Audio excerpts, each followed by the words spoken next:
Let's talk about the geology of the Beartooth Mountains. Here we go. Wondering why they're called the Beartooths?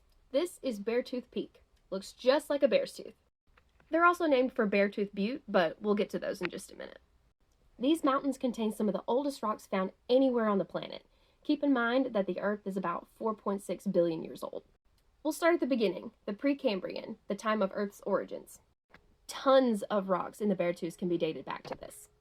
4 to 3.4 billion years ago, igneous rocks crystallized to form some of the oldest rocks in the world. These rocks would later be eroded, deposited, and incorporated into younger sedimentary rocks. 3 to 2.5 billion years ago, those igneous rocks and ancient sediments were subjected to serious heat and pressure, which created the gneisses and granites that we see as the main block of the Beartooth Mountains.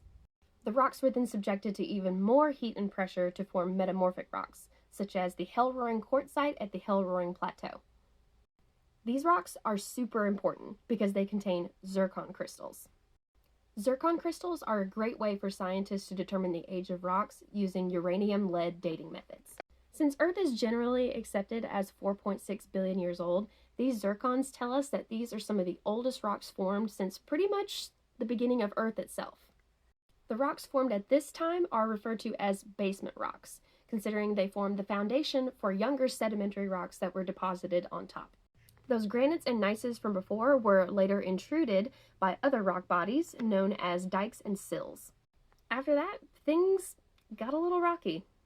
Over time, erosion processes removed a lot of the geologic record here. And by that, I mean 2 billion years worth. This created a gap in the geologic record that geologists refer to as an unconformity. Now we skip forward in time to about 540 million years ago, during one of the most exciting periods of time, the Cambrian. Montana and Wyoming were on the western edge of Laurentia, what is now known as North America. What would later become known as the Flathead Sandstone was deposited on top of those older granites and gneisses. See how it's over here on the west coast? These sandstones represent beachfront property, y'all. And later, those sandstones would have some shale and limestone deposited on top. The Ordovician, Silurian, and Devonian time periods came about 485 to 360 million years ago, which brought about some sea level changes. This deposited a series of sedimentary rocks known as the Bighorn Dolomite. Unfortunately, there's another unconformity just above the Bighorn, so we're missing those Silurian rocks, likely due to more erosion processes. In the Devonian, we see the appearance of the red rocks of Beartooth Butte, part of the Beartooth Mountains namesake. You can even see some really cool fossil fish and plants from this formation. That's all I've got for now. Tune in next time for part 2 of Geology of the Beartooths.